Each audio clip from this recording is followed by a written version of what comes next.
Você já se questionou alguma vez se Deus é bom? Alguma vez você já se perguntou se Deus é realmente bom? Acho que todos nós, quando passamos por tribulação, lutas e angústias, já fizemos alguma vez essa pergunta: será que Deus realmente é bom? Em 1957, na cama de um hospital, C.S. Lewis, o autor das Crônicas de Nárnia, grande e renomado autor cristão, se tornava noivo de uma mulher chamada Joy. E eles se noivaram ali no hospital porque ela estava com um câncer terminal. E ele, escrevendo para um amigo, ele disse assim: olha, orem por mim e para uma senhora chamada Joy. Estou prestes a me tornar, muito em breve, um noivo e ao mesmo tempo um viúvo. Mas pela graça de Deus, depois de noivarem ali no hospital, a sua noiva e esposa, futuramente, saiu dali, e eles passaram 3 anos desfrutando daquele casamento, daquela vida de casal. Mas em 1960, o câncer volta de maneira ainda mais agressiva e ceifa a vida da sua amada esposa. E C.S. Lewis então escreveu um livro muito marcante, um dos livros mais, talvez, marcantes de toda a história, que se chama assim, A Anatomia de um Luto, onde ele publica o seu diário, os seus questionamentos, as suas angústias, as suas acusações contra Deus, durante o período de luto em sua vida. Há uma frase famosa nesse livro, em que ele diz que quando nós temos necessidade de Deus, e vamos buscar a Deus, o que encontramos é o som de uma porta fechada, e o barulho do ferrolho dando 2 voltas. Ele diz assim: olha, quando eu busquei Deus na minha necessidade, o que eu encontrei foi uma porta fechada e o barulho da chave girando 2 vezes. E ele diz que o grande perigo, quando nós crentes passamos por uma tribulação, não é de perdermos a fé, porque crente verdadeiro não perde a fé, mas é o de começarmos a acreditar em coisas terríveis sobre Deus. Quando passamos pelo sofrimento, nós corremos o risco de começar a acreditar em coisas ruins sobre Deus. Talvez você já tenha tido pensamentos terríveis sobre Deus. Eu já. E a Bíblia não nos esconde desse perigo. No texto de hoje, em que nós acabamos de ler, Noemi faz acusações contra Deus. E ela tem pensamentos horríveis sobre Deus. Por isso que eu comecei perguntando: você alguma vez já se perguntou se Deus realmente é bom? Porque Noemi, nesse texto, parece que não vê Deus como um Deus bom mais. Por isso o tema desse sermão de hoje é: quando Deus não parece bom. O que podemos fazer quando Deus não parece bom? O que esse texto de Ruth nos ensina sobre como proceder quando Deus não parece bom? Porque sim, há momentos em nossas vidas que vamos nos questionar se Deus realmente é bom. E a ideia central desse texto aqui, o autor de Ruth, ele quer nos mostrar agora a manifestação da misericórdia de Deus na vida de Noemi e na vida de Ruth. Se você lembra do sermão na semana passada, você viu que os primeiros 5 versículos são praticamente apenas desgraças: a fome, a morte do marido de Noemi, a morte dos 2 filhos de Noemi. Mas agora, o autor de Ruth, ele quer mostrar como Deus vai começar a manifestar a sua misericórdia na vida dessas mulheres. E nós veremos então em 3 partes. No versículo 6, nós veremos que Deus foi misericordioso ao possibilitar o retorno de Noemi e de Rute até a terra de Judá. Do versículo 7 até o versículo 18, nós veremos que Deus foi misericordioso ao alcançar a vida de Rute, uma estrangeira moabita. E depois, por último, do versículo 19 ao 22, nós veremos que Deus foi misericordioso ao pacientemente escutar a murmuração de Noemi. Então, na primeira parte, no versículo 6, Deus foi misericordioso ao possibilitar o retorno de Noemi até as terras de Judá. O versículo 6 começa dizendo que lá na terra de Moabe, então, Noemi escuta que Deus abençoou novamente o seu povo de Israel com alimento. E essa é a primeira menção direta de Deus aqui no livro de Rute.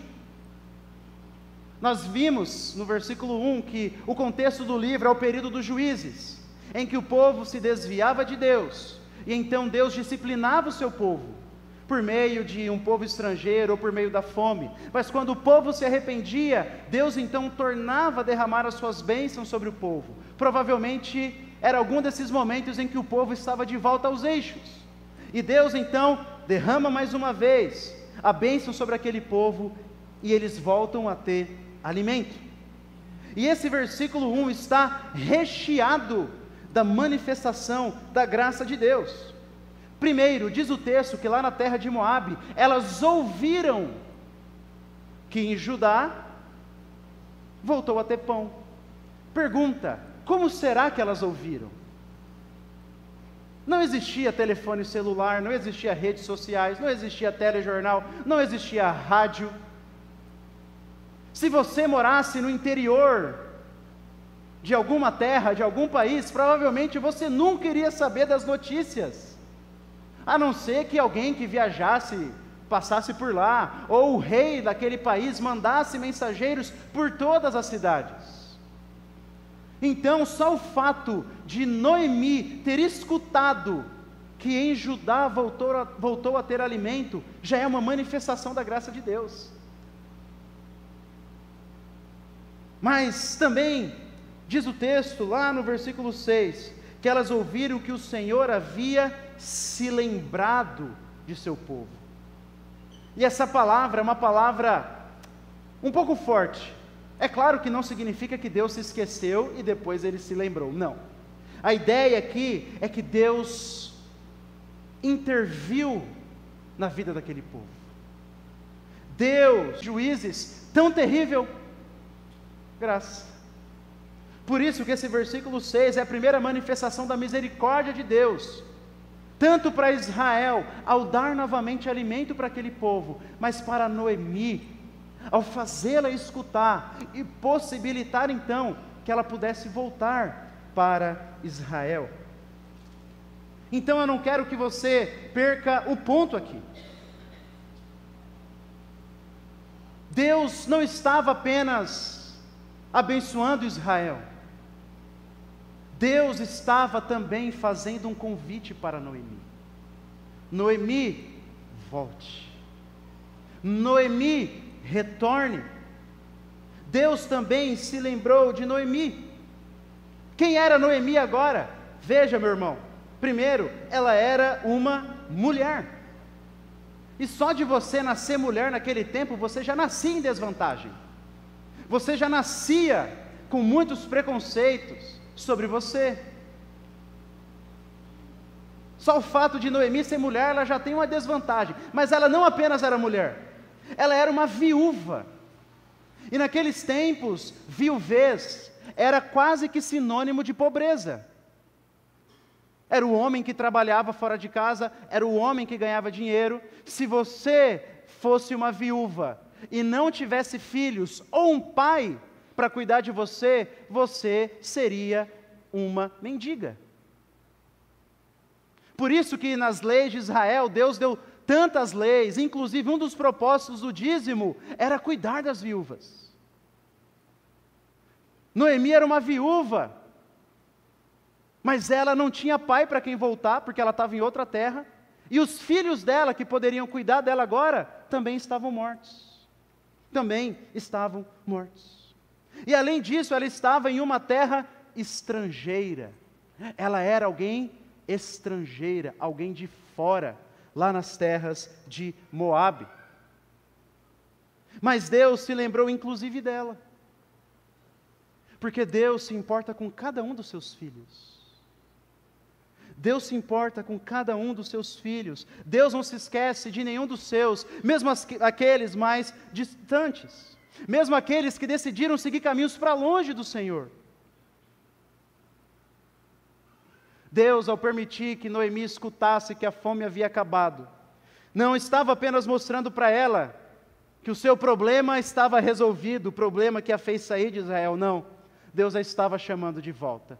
Volta, Noemi. Volta para mim, volta para o teu povo, volta para os meus caminhos.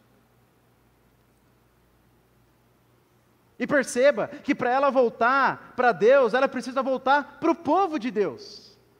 As duas coisas estão juntas. O pastor Luiz pregou na semana passada dizendo que Elimeleque e sua família não deveriam nem ter saído do povo de Deus, do meio do povo de Deus, mas eles saíram. E é por isso que agora, para ela voltar para Deus, ela precisa voltar para o meio do povo de Deus. Voltar para Deus é voltar para o seu povo. Não tem como eu querer estar próximo de Deus e distante do seu povo. Isso era verdade no Antigo Testamento, isso é verdade no Novo Testamento. É claro que no Antigo Testamento era uma fronteira geográfica específica. Hoje, Deus não tem mais uma fronteira geográfica específica, mas Ele ainda tem um povo. E para eu estar perto de Deus, eu preciso estar perto desse povo. Isso era verdade para Noemi, isso é verdade para nós. E é por isso que Noemi tem que fazer o caminho de volta. Noemi tem que retornar. E a aplicação para nós, esse primeiro ponto, é que quando Deus não parece bom, precisamos reconhecer a misericórdia de Deus nas coisas ordinárias da vida, nas pequenas coisas. Como, eu repito, como Noemi ouviu, não sabemos, não vemos em nenhum lugar do livro Deus falar de maneira audível, como a gente geralmente espera no Antigo Testamento, né? Manifestações visuais ou audíveis de Deus. Em nenhum momento nós vemos isso. Pelo contrário, durante todo o livro de Ruth, nós vemos Deus trabalhando nos bastidores, com pequenas gotas de misericórdia e de graça, ao longo da vida dessas mulheres. Como Deus proveu para a nação de Israel. Fez cair maná do céu? Não. O versículo 22 diz que elas chegaram lá no começo da colheita da cevada. Isso significa que Deus abençoou aquele povo com alimento pelos meios mais naturais possíveis. Deus mandou chuva no tempo certo, Deus mandou sol no tempo certo, Deus fez a semente nascer, cuidou para que as pragas não acabassem com a plantação. Deus cuidou da maneira mais ordinária possível, mais comum possível. Não parece que nada de extraordinário está acontecendo aqui no livro de Ruth, porque Deus está usando os meios comuns, porque é isso que Deus faz, na maior parte do tempo. Quando Deus não parece bom, nos momentos difíceis da vida, a gente quer que Deus apareça, que Deus fale conosco de maneira audível, que Deus venha e arranque a angústia do nosso coração. Muitas vezes em nosso caminhar, nós oramos: Deus, me mostra isso, me mostra aquilo, vem Senhor, vem com a tua intervenção, vem com o teu milagre, e não tem nada de errado em orarmos por essas coisas. O problema é que na maioria das vezes esquecemos de reconhecer a misericórdia de Deus nas pequenas coisas da vida, no ordinário. Ao que parece, Noemi também não percebeu isso, porque ela vai argumentar contra Deus depois, vai acusar Deus. Então, meu irmão, treine os seus olhos para ver as gotas da misericórdia de Deus na sua vida. No abraço do seu cônjuge, de um irmão, do seu filho, nas palavras de alguém te aconselhando, numa música que toca no seu coração, num pássaro que canta, no sol que brilha, na chuva que cai. Isso são gotas da misericórdia de Deus para mim e para você, porque eu e você não merecíamos nada a não ser a condenação. Tiago, capítulo 1, diz que toda boa dádiva e todo dom perfeito vem do alto, descendo do Pai das luzes. Todo dom perfeito, toda boa dádiva, tudo que há de bom em sua vida, vem de Deus. O salário que cai na conta no final do mês, vem de Deus. A saúde vem de Deus. O remédio para ajudar a ter saúde, vem de Deus. A família, os amigos, o lugar para sentar, o ar-condicionado, vem de Deus. E tudo isso são manifestações da sua misericórdia, que precisamos aprender a reconhecer. E eu te garanto, que se você treinar sua mente para reconhecer essas pequenas dádivas de Deus, você vai ter um coração muito mais grato. Você vai ter um coração muito mais aquecido, sabendo de que Deus está junto com você. Então, aprenda a reconhecer as pequenas manifestações da misericórdia de Deus na sua vida. Esse foi o primeiro ponto. Deus foi misericordioso ao possibilitar o retorno de Noemi e junto com Ruth para Israel. Mas agora nós veremos o segundo ponto, em que Deus também foi misericordioso ao soberanamente alcançar Ruth. Versículo 7 diz que Noemi saiu com suas 2 noras para retornar para a terra de Belém. E diz o versículo 8 que lá no meio do caminho, Noemi parou e disse assim para suas 2 noras: vão agora e voltem cada uma para a casa de sua mãe, e que o Senhor seja bondoso com vocês, assim como vocês foram bondosas com os que morreram e comigo. Que o Senhor faça com que vocês sejam felizes, cada uma na casa de seu novo marido. O que Noemi está fazendo aqui? Noemi está mandando suas noras ficarem. Talvez se não tivesse a oração aqui, a gente diria, ó, Noemi está querendo se livrar das noras, normal, sogra, né? Mas parece que não, pela sua oração, ela tem intenção boa. Ela tem intenção boa. Ela está olhando para suas 2 noras e dizendo assim, olha, vocês provavelmente vão para uma terra onde vocês serão estrangeiras. Fiquem aqui, casem aqui. Vai ser mais fácil para vocês, vocês vão para outro povo, outra língua, outra religião. Fiquem aqui. Mas o texto diz que elas não gostaram muito disso não. E elas começaram a chorar alto e dizer assim, não, nós iremos com a senhora para junto do seu povo. E agora Noemi faz um contra-argumento. No versículo 11, Noemi estava determinada a fazer com que Ruth e Orfa ficassem. E no versículo 11, ela diz, voltem minhas filhas, por que vocês iriam comigo? Vocês acham que eu ainda tenho filhos em meu ventre, para que se casem com vocês?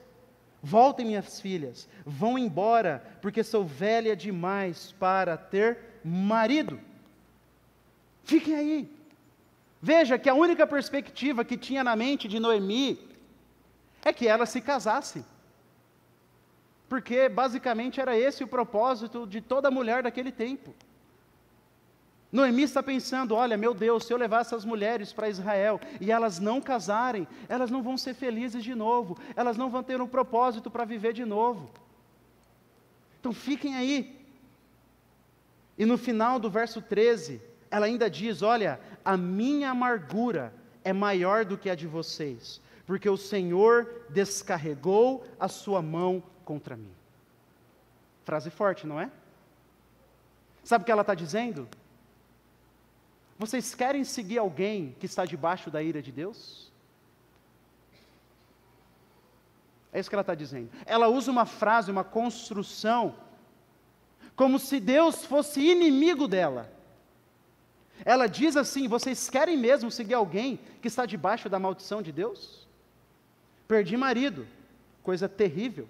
Perdi filhos, quase como um sinal de maldição nos tempos do Antigo Testamento. Perdi tudo, perdi meu povo. Tem certeza que vocês querem me seguir? Orfa, uma das noras, então decide voltar. E ela tomou a decisão mais sensata aqui. É a decisão mais sensata, eu vou ficar. Mas Ruth estava determinada a seguir. E ela diz no versículo 16, talvez a frase mais famosa do livro de Ruth: não insista para que eu a deixe, nem me obrigue a não segui-la. Porque aonde quer que você for, irei eu, e onde quer que pousar, ali pousarei eu. O seu povo é o meu povo, o seu Deus é o meu Deus. Onde quer que você morrer, morrerei eu, e ali serei sepultada. Você já deve ter visto essa frase em algum convite de casamento, né? Não tem nenhum problema, mas se lembre que é um voto de uma nora para a sogra. Eu pensei, lendo esse texto, em exigir isso do meu genro, quando o gadareno vinha roubar minha filha. Falei, você vai escrever isso aqui, porque ela vai morar do meu lado, tá? Filho não, filho, né? Filho, a mãe que tem problema, né? Mas filho a gente faz para ir para o mundo, mas filha não, né? Filha não. Pensei em pedir isso aí. Essas são palavras bem fortes. Eu te pergunto, eu vou ser sincero. Se você está com a sua sogra do lado, não olhe para ela. Você escreveria isso para a sua sogra? Fala a verdade. Fala a verdade. A minha sogra está ali, eu não vou nem olhar. Você escreveria isso? Mas deixa eu te dizer uma coisa. Sabe o que Ruth está fazendo aqui? Ruth está fazendo uma declaração de fé em Deus.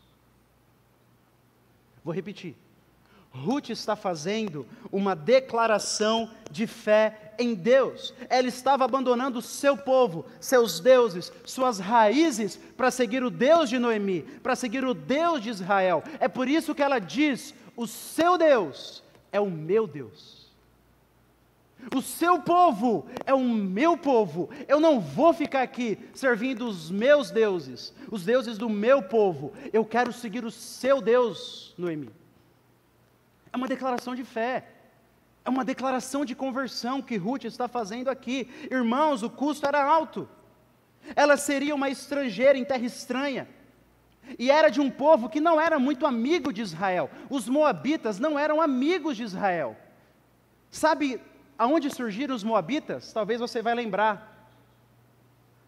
Depois que Ló saiu com sua família de Sodoma, e a sua esposa olha para trás e morre, ele vai para uma região com as suas filhas, e as suas filhas então, meu Deus, como nós vamos ter filhos? Como nós vamos seguir? Embebedam o pai e têm relações incestuosas com ele. E o primeiro fruto dessa relação é Moabe. E os moabitas eram proibidos até algumas gerações de entrarem no templo do Senhor. Essa era Ruth, uma moabita. Você acha que os judeus iriam olhar para ela como? Carregando esse fardo nas suas costas. Mas Ruth decide seguir. Como diz Tony Merida, um comentarista, Orfa escolheu o caminho largo, Ruth o caminho estreito, o caminho da dificuldade, mas ela estava disposta porque ela queria estar perto de Deus. Está perto de Deus.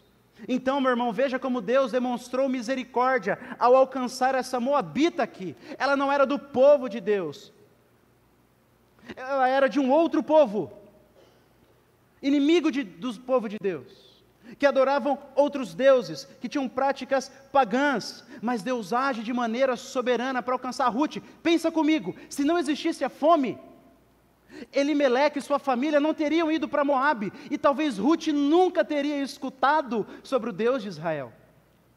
Mas por causa da fome, Elimeleque e sua família vão até Moabe, e pela desobediência deles, eles decidem se casar com moabitas. Mesmo no meio desses erros, Deus, de maneira soberana, alcança Ruth, alcança o coração dessa moabita. E Deus não apenas demonstra misericórdia ao alcançar Ruth, mas também ao dar Ruth como uma companheira fiel para Noemi. Noemi estava como? Amargurada, triste. Deus foi misericordioso com ela.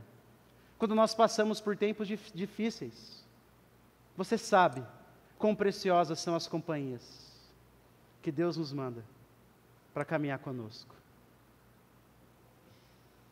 Por isso, a minha aplicação nesse ponto é: quando Deus não parece bom, nós precisamos do seu povo. Nós precisamos do seu povo. Perceba que, como para Ruth também, estar perto de Deus é estar perto do povo de Deus. Ela diz assim, lá no verso 16: o seu povo é o meu povo, o seu Deus é o meu Deus. As duas coisas andam juntas, mais uma vez. Olha a ênfase.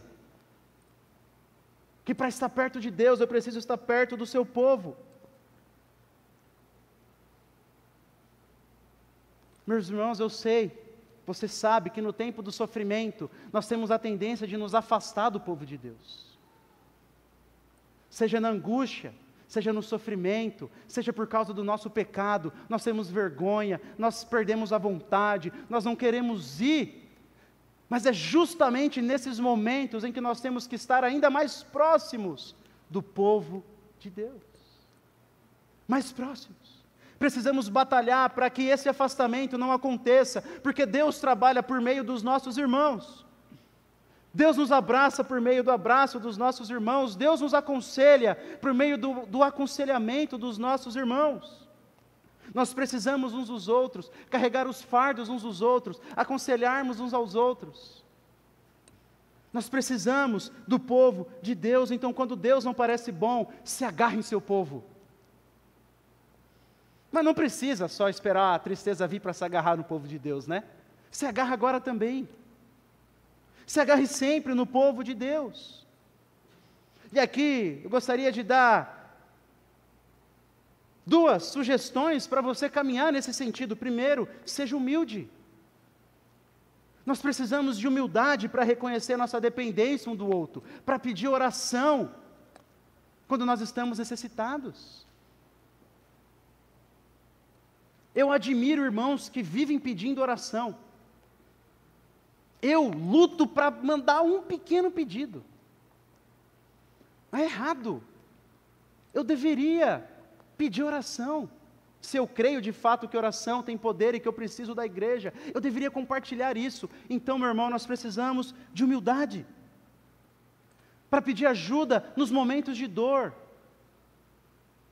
Para dizer, olha, eu preciso conversar, eu preciso de um conselho, eu preciso confessar um pecado, eu preciso da tua ajuda. Mas segundo, também precisamos ser proativos. Ah, meu irmão, manda uma mensagem. Depois que você vê o pedido lá na lista do grupo do WhatsApp, manda mensagem para o irmão e para a irmã perguntando como que está, como que foi aquela situação. Vai atrás do irmão, dá um abraço, visite, ligue. Um dia pode ser você que estará precisando.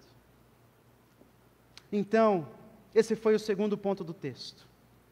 Vimos que Deus demonstrou sua misericórdia ao soberanamente alcançar a vida dessa moabita, Ruth. E que quando Deus não parece bom, precisamos nos agarrar no povo dele. Precisamos dos nossos irmãos. Mas agora veremos a terceira manifestação da misericórdia de Deus nesse texto.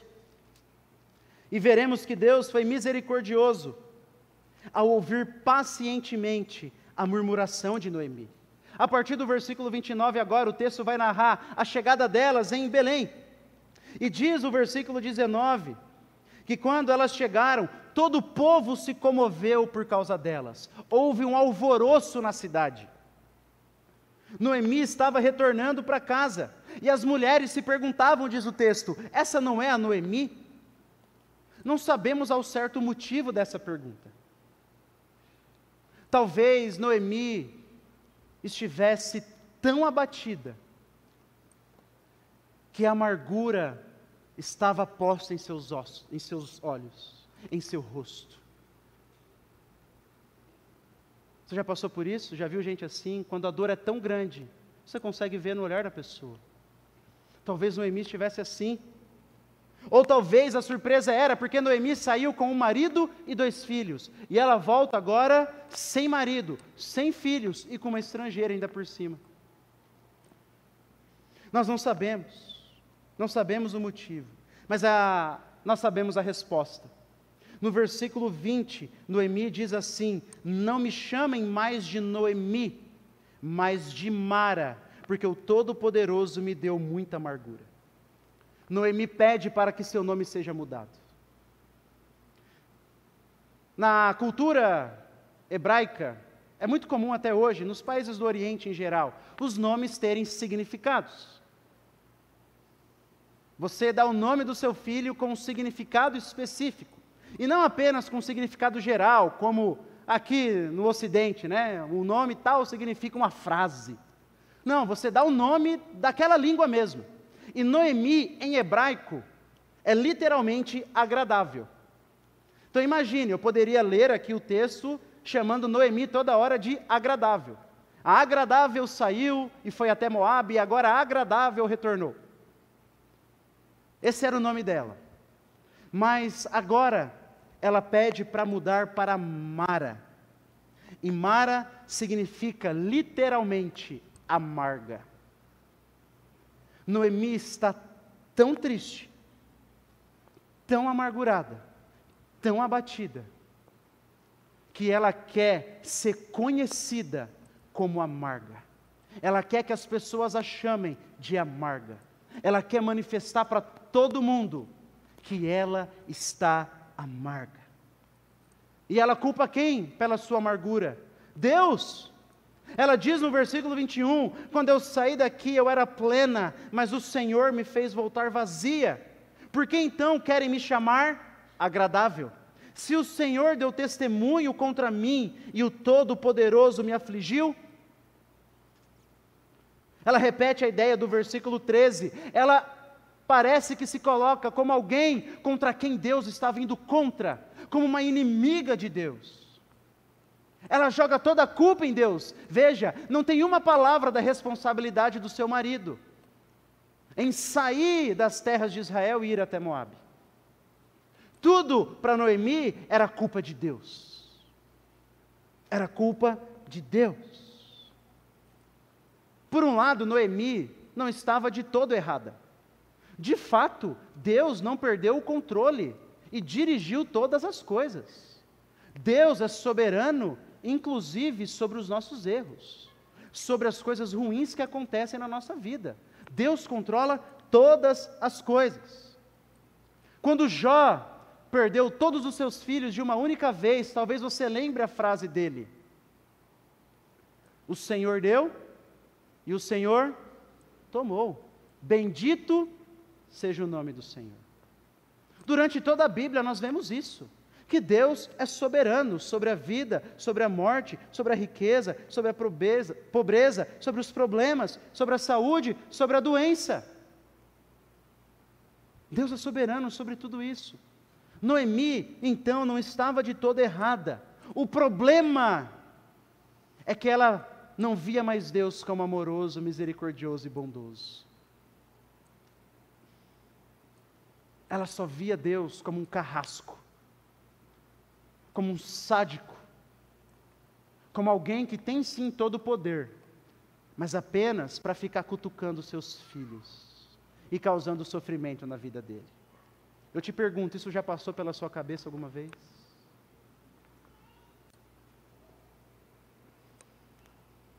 Além disso, nós percebemos por essa frase de Noemi que a amargura pode nos fazer egoístas, não é?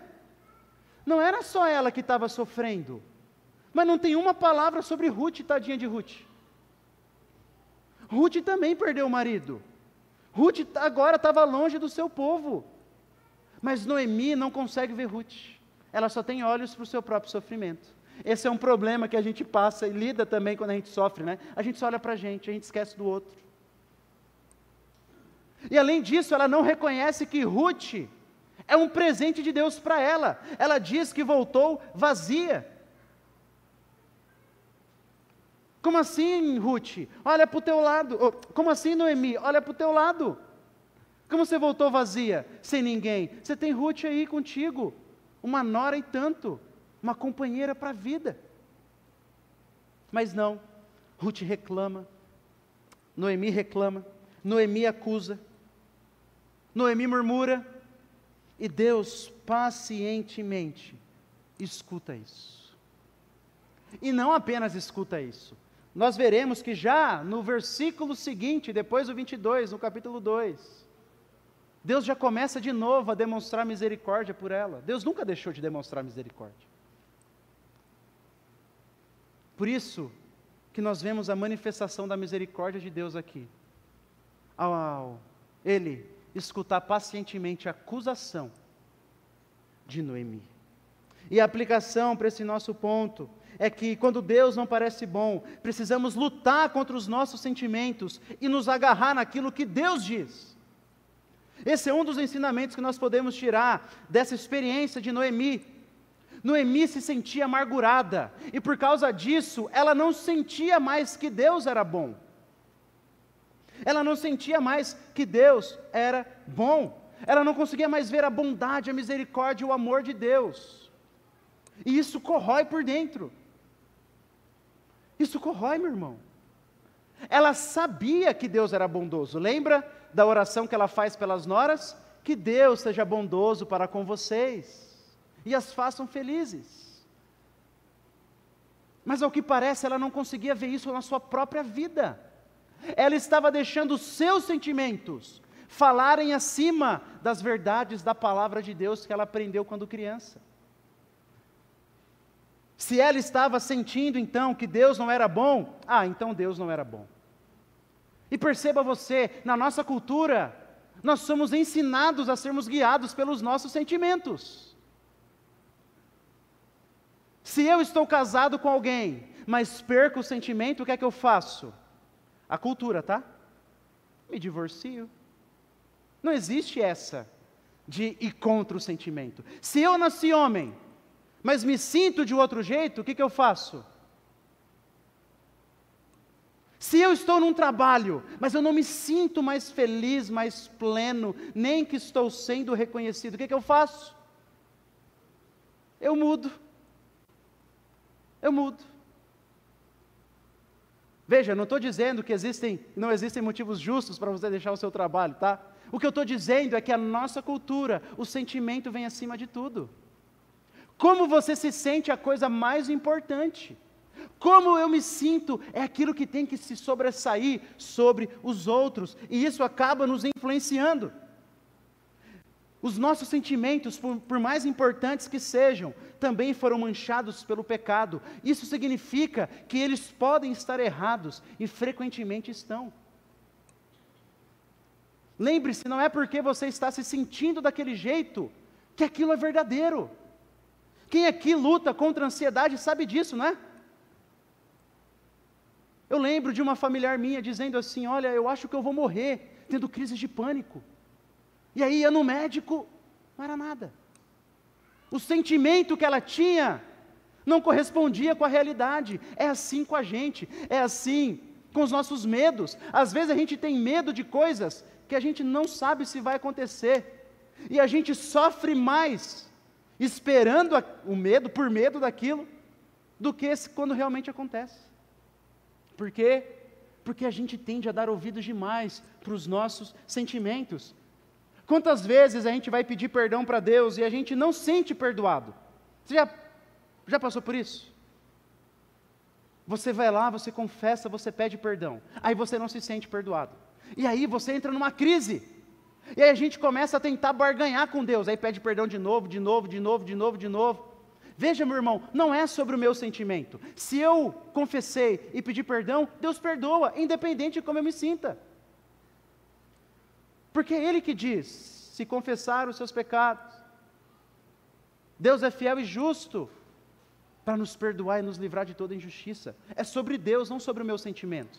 É sobre a palavra dEle. Quantas vezes não sentimos que Deus está no controle? Já sentiu isso? Parece que às vezes tem momentos na nossa vida que vem problema atrás de problema. Você acabou de pagar as dívidas, aí acaba a bateria do carro. Aí você troca a bateria, estoura o pneu. Aí você estoura o pneu. Aí o plano de saúde diz que vai aumentar em 25%. Você fala, meu Deus. Eu estou dando um exemplo básico aqui, né? Tem gente que perde um filho, daqui a um tempo perde o marido ou a esposa, depois passa por um câncer. Quando a gente passa por momentos assim na vida, às vezes parece, meu Deus, será que realmente tem alguém no controle? Mas veja, não é sobre como eu me sinto. Se Deus diz que Ele está no controle, Ele está. Então, quando eu questiono se Deus é bom, eu não posso me deixar levar pelo meu sentimento, como Noemi parece que foi levada aqui. Eu preciso pegar a palavra dele e dizer assim, ó, Deus disse que Ele é bom, então eu vou ficar com a palavra dele. Sentimento, ó, você está ruim aí, eu vou orar para Deus mudar. Mas se Deus diz que Ele está controlando tudo, então Ele está. Se Deus diz que Ele está fazendo isso para o meu bem, eu não sei como, eu não entendo, mas se Ele disse, eu vou crer nisso. Eu vou crer nisso. Então, meu irmão, aprenda com esse texto. Seja dirigido por aquilo que Deus diz em sua palavra e não pelos seus sentimentos. Pregue essas verdades bíblicas para você e lute. Então, esse foi o texto de hoje. Vimos como Deus demonstrou misericórdia para Ruth e Noemi. Vimos como Deus permitiu com que elas voltassem para a terra de Judá. Vimos como Deus demonstrou misericórdia ao alcançar a Ruth, uma moabita. E vimos como Deus demonstrou sua misericórdia ao escutar a queixa, a murmuração de Noemi. E aprendemos que quando Deus não parece bom, como não parecia para Noemi, precisamos lutar para reconhecer as suas misericórdias nas pequenas coisas da vida. Precisamos nos agarrar em seu povo e precisamos lutar contra os nossos sentimentos e ficar com a palavra de Deus. Mas para encerrar, eu queria convidar você para abrir na primeira carta de Paulo aos Coríntios, capítulo 13. Eu estou só usando o texto de casamento hoje, né?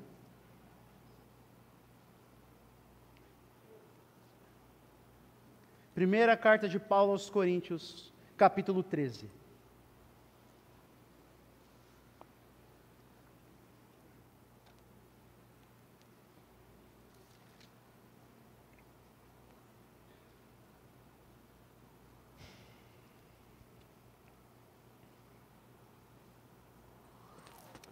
Olhe comigo a partir do versículo 4, até o início do versículo 8. 1 Coríntios 13, 4. O amor é paciente e bondoso.